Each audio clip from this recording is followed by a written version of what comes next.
The 2015 Boao Forum for Asia concludes in the southern Chinese inland province of Hainan. It's an annual gathering of leaders from government, business, and academia to share their vision on the most pressing issues in Asia and the world.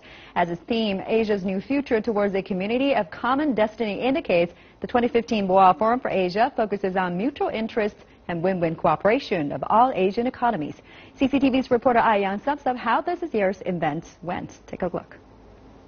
Over the past 4 days, world's leaders, business executives and scholars exchanged their opinions on a diverse range of issues. Participants from 49 countries and regions took part in more than 70 sessions of discussions.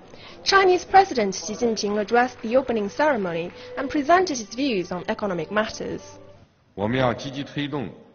We should push forward with the creation of a regional hub for financial cooperation, strengthen pragmatic cooperation in monetary stability, investment, financing, credit rating, and other fields.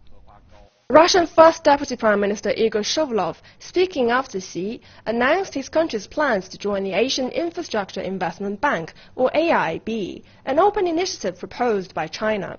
On Saturday, Russia, along with Australia and the Netherlands, became the latest 3 countries to announce plans to join the AIIB. As its structure expands from regional to global, more heads have turned and stances softened. Even in the negotiation with Europe coming into the Infrastructure Bank, we see China agreeing to take on some of their concerns. So I think it's in the negotiation, it's in the discussions that this will develop out into the kind of institution that hopefully can really bring the highest standards.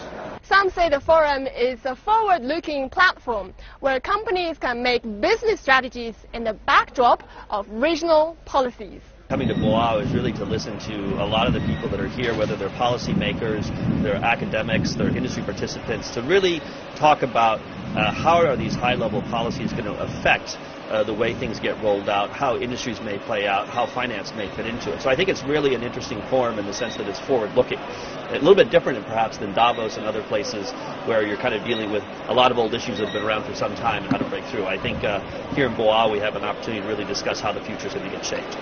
Political concerns were also addressed at Boao. Chinese leaders took the opportunity to allay fears that China will use the 21st Century Maritime Silk Road project as a geopolitical tool to manipulate neighboring countries.